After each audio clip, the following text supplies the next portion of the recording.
Hi there. So my name is Ellen, and I'll be correcting these essays for you. I'm really happy to see that you've begun the essays as part of the course. So let's take a look at what you've written here. The first one is about schools and if they should be more entertaining. So let's take a look at what you've written here. Okay. All right. So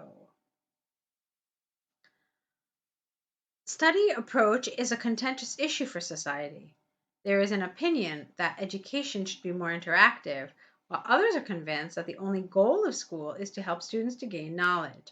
I wholeheartedly support the former idea because abundance of activities would be of big assistance to help build healthy and creative individuality.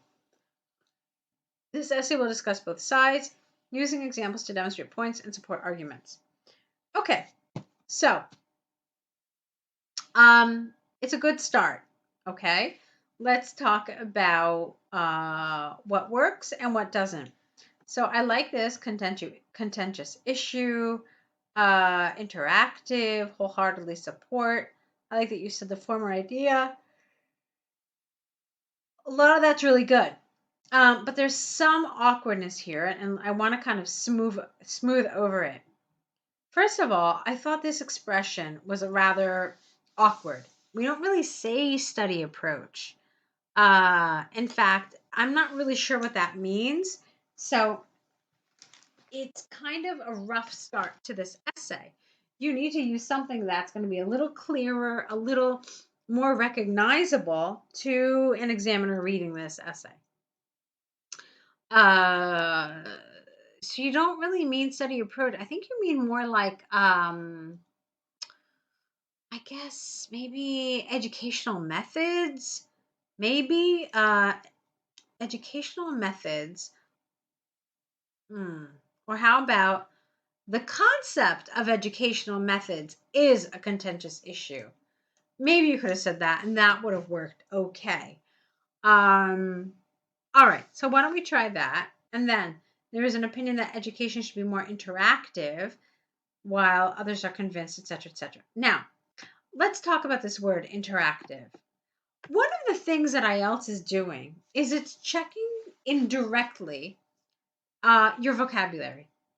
And one of the ways they're doing that is by throwing words out there like entertaining. So what you're basically called upon to do is to find some sort of a synonym for it. And I have to tell you, I'm afraid that interactive is not a synonym for entertaining. What do we mean by entertaining? We mean fun, we mean amusing, we mean lighthearted, enjoyable. Okay. When something is interactive, it does not necessarily mean that it is also all those things I just mentioned. Something can be difficult and challenging and serious, but still be interactive. So, in other words, entertaining and interactive are not synonyms. So, it's really important that when you begin the essay, you look at the language and you're absolutely 100% clear what it is they are asking you to talk about. Here, entertaining does not mean interactive, okay? So it would have been more appropriate to say something like, there is an opinion that education should be more amusing, that education should be more fun, okay? So then, next thing I want to talk about, an abundance of activities would be of, we don't say big assistance. You could either say would be of assistance, but big assistance doesn't work. It doesn't really create a collocation. And another thing is that we don't really like to see the word big in IELTS essays. In fact, I would advise you to stay away from words like big, small, nice, good. So big, small, nice, good, bad. The problem with these words is not that is not the words themselves, but the fact is that they're just so low level. They're among the first adjectives we learn, and they're not particularly precise. Okay, so precision is the sign of a higher level IELTS essay. So I'm not trying to suggest that you use some kind of really, really advanced, obscure, esoteric word. But what you can do is say, I wholeheartedly support the former idea because an abundance of activities would be of considerable assistance or would be of great assistance. So these words are really much better choices than big. Okay, so now let's talk about something else. This essay says, which side do you agree with? You've told us here, I wholeheartedly support entertaining education.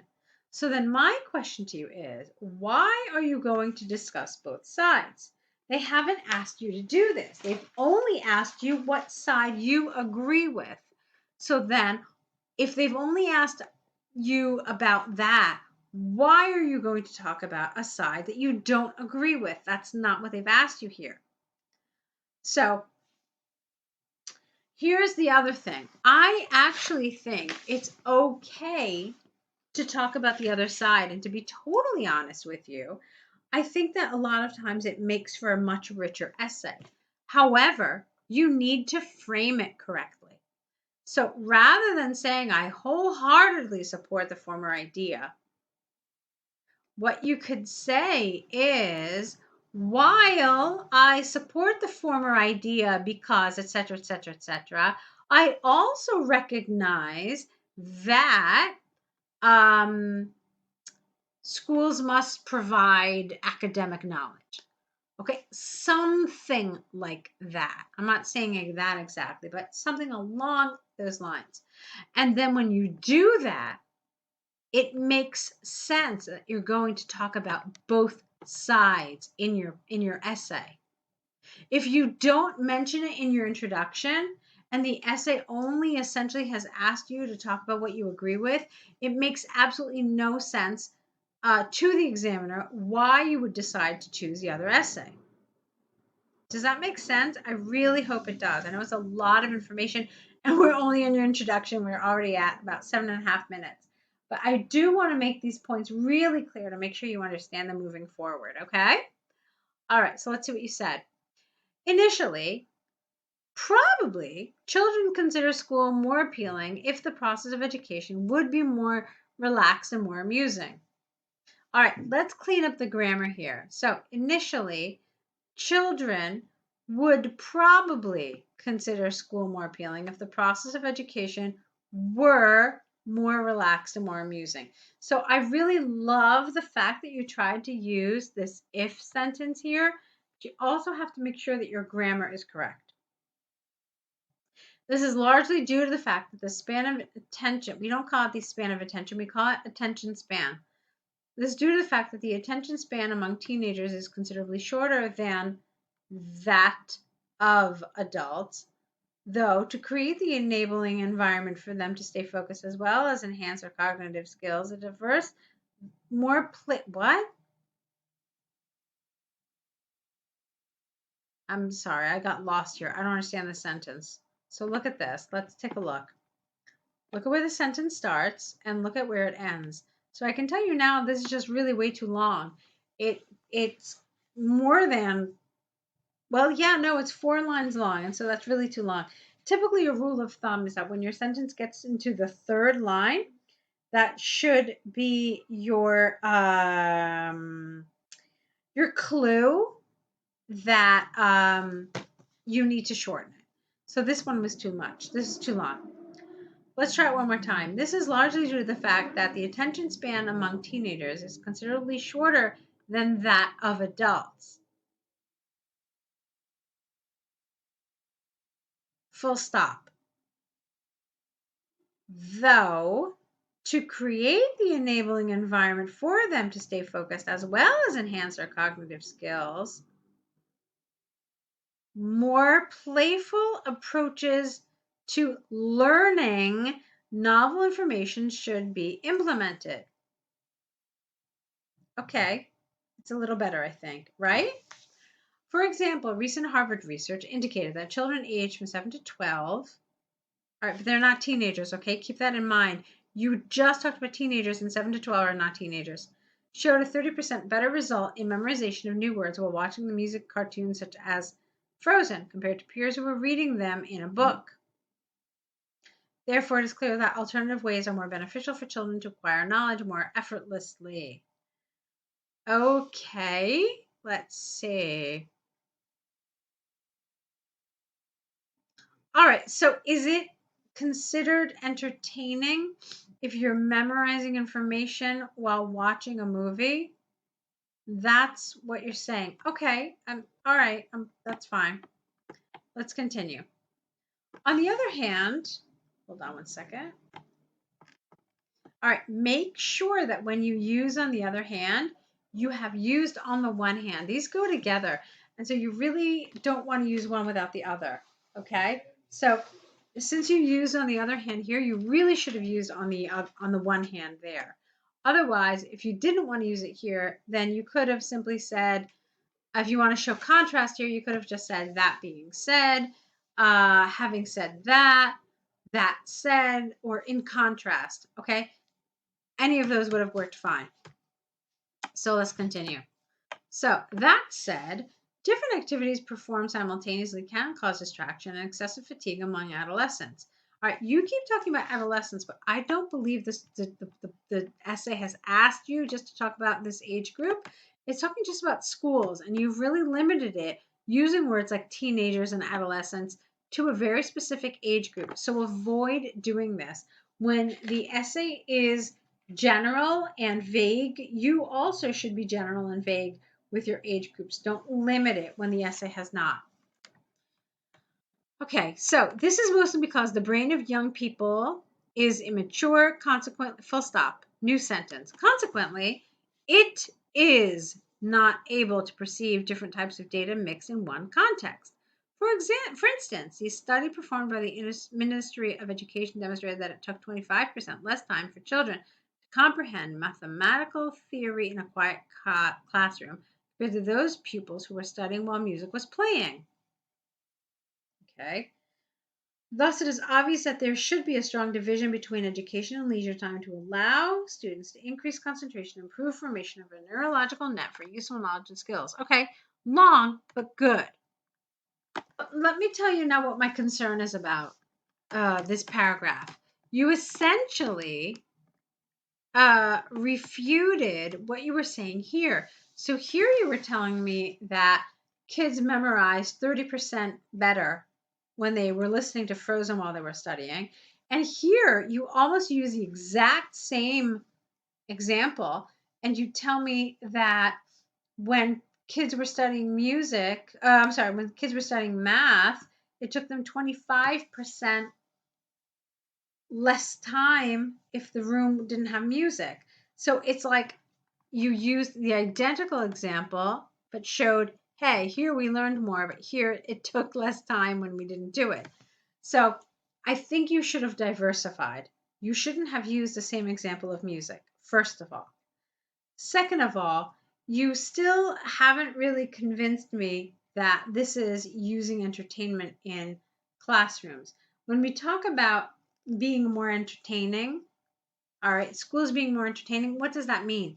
That could mean playing games in the classroom, learning through games, watching videos and movies and learning through those, doing role plays. How about putting on plays? So, for example, you put on a play to learn about history, for example, okay, or maybe even about science. So, different sorts of things, games, group kind of fun activities that have learning as a goal, potentially, okay? But here it was just very focused on memorization and, hey, you know, we're going to throw some music in there while you memorize. So this doesn't really sound to me like it's more entertaining, okay? So be careful with that because it feels to the examiner like you're not entirely understanding what they're asking you. All right, let's look at your conclusion. In conclusion, from the examples and arguments given, although some additional tools can have some negative impact on children's ability to focus, I firmly believe that an entertaining approach is going to be more favorable in schools worldwide as more effective and comfortable for students. Okay, that's good. Look how long it is. I just want to remind you once again, it's very long. It's 4 lines long. It was accurate though, and so that was a positive thing for sure. It's not easy to write such a long sentence and have it be accurate, so congratulations. I would still advise you to stay away from paragraphs, especially, not especially, but even conclusions that are just one sentence long. Try to split them up. It's really difficult to argue that one sentence can make a paragraph. So try to break this up and at least into 2 sentences at least. All right, let's see what you did in the second essay here. Yes, enjoyable activity with a child. So nowadays, society is looking for the most effective approach for their children to enhance creativity and hone novel skills. There is an opinion that parents, while sharing leisure pastimes with their offspring, catapult children's soft skills and inspire them to produce pioneering ideas in sheer extent rather than in traditional reading. I am deeply supportive of that idea because spending time with a caregiver can be an inspiring experience for the younger generation and might boost their practical skills. This essay will discuss both sides using examples from, not of, from our Oxford research and study of the Ministry of Education to demonstrate points and support arguments. Okay, yes, good. A little wordy, a little long. I think you probably could have said a lot of the same with fewer words. And the reason why I advise that you do that is because you really want to focus more on your body paragraphs. That's where you're going to potentially score higher in task achievement, not in your introduction. Your introduction has to do 2 things. It has to introduce the topic and it has to present your position. That's it. So you're not doing yourself any grand favors by writing excessively here, okay? I thought this could have been shorter. So 1, 2, 3, 4. So this introduction was 4 sentences long. Theoretically, an introduction could be 2 sentences. Honestly, it can. I've seen it. I've done it. So that's for sure. So yeah, I thought you could have, condensed this. And then there was something here that I want to fix in this sentence. There is an opinion that parents can not catapult, that's a little strange, can help develop their children's soft skills and inspire them to produce pioneering ideas. Now, I didn't get this. What does that mean in sheer extent? That was rather strange to me. So, this is a whole sentence that I would have rewritten. Yeah, for sure. So, there's an opinion that parents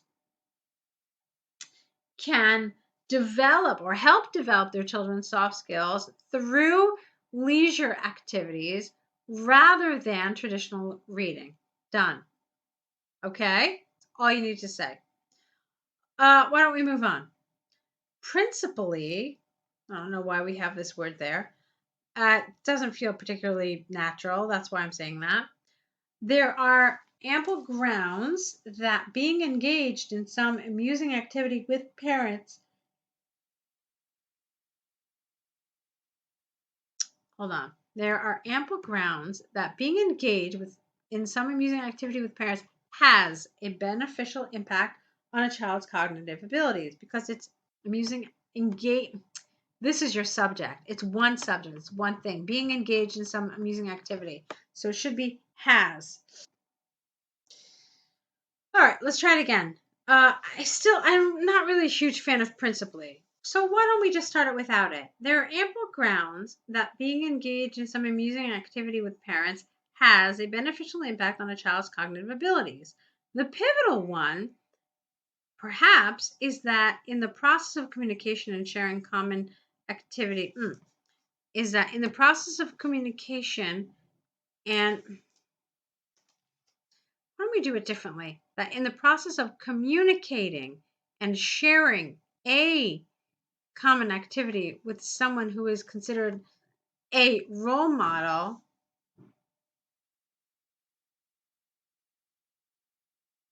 No, you know what? Something's happening here with your grammar. I want to explain to you.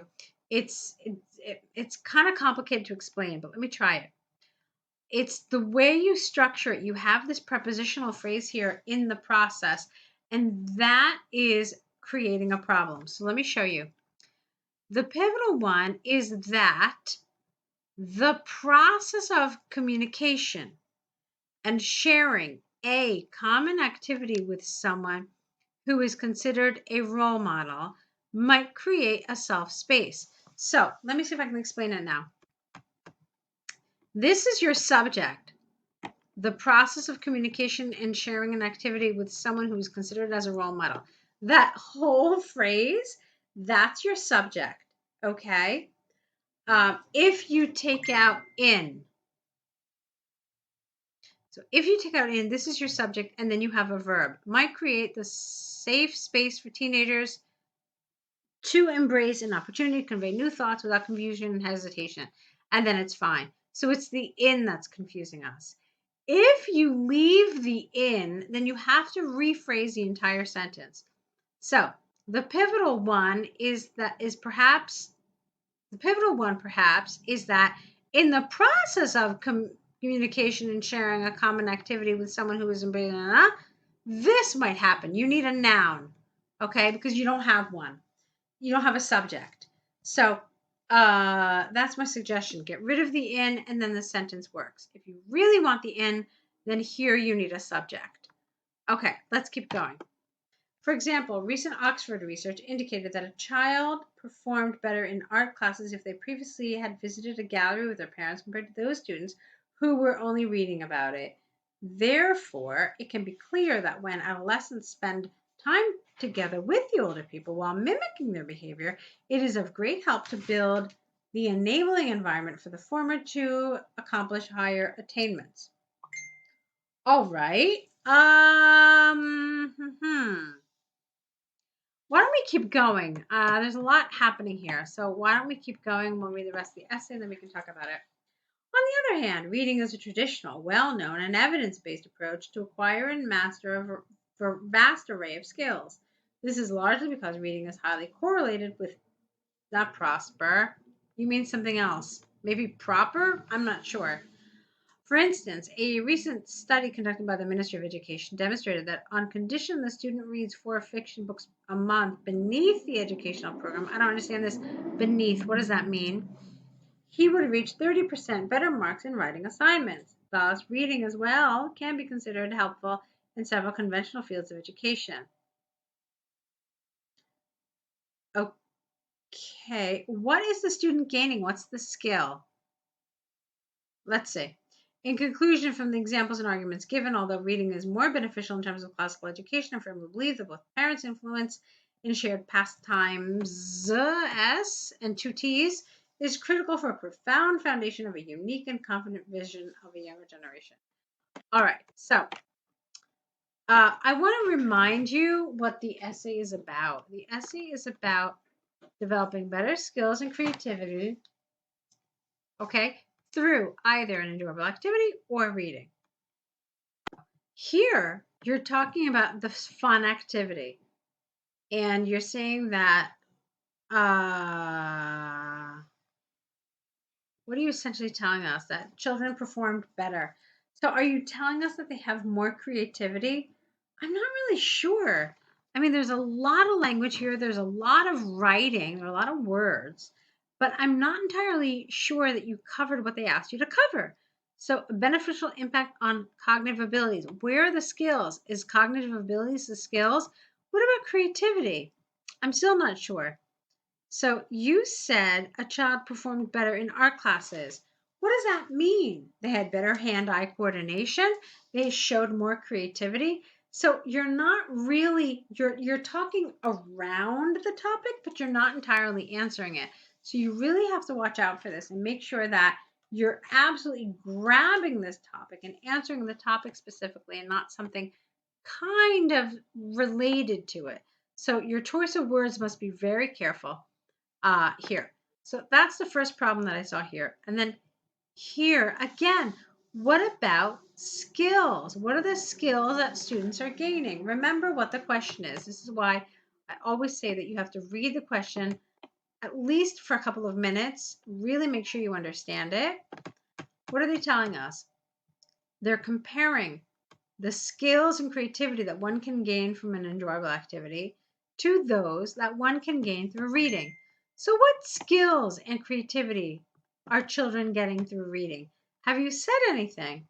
Well, you said they're gaining academic achievements. Is that a skill? That's my question to you. What about creativity? Did you say anything about this for reading? So here's where I want you to be careful, and here is where um, you really need to make sure that you understand the question and you're answering just that, nothing else. So, I also thought that some of this language was maybe not 100% precise. A lot of it was really good, but some of it fell a little off. Like, look at this. And a shared pastime is critical for a profound foundation. We would never say profound foundation. We would never say a unique and confident vision of a younger generation. These simply don't create collocations. They're lovely words, but together they don't really work. So I want you to be careful with this. I want you to maybe refer to some resources that deal with advanced collocations and familiarize yourself with some of these. Um, I love the effort you're putting into this, but like I said, it's not really quite there. So be careful with this, okay? It's a great set of first essays. You're off to a wonderful start. I see that you have a high level and you are, I can see, very enthusiastic and you really want to do well. So let's try to pull all of this together and you're off to a good start, okay? Correct these, send them back, send a new set of essays. Don't forget to start your error correction list. And I'm looking forward to your next step. So good luck.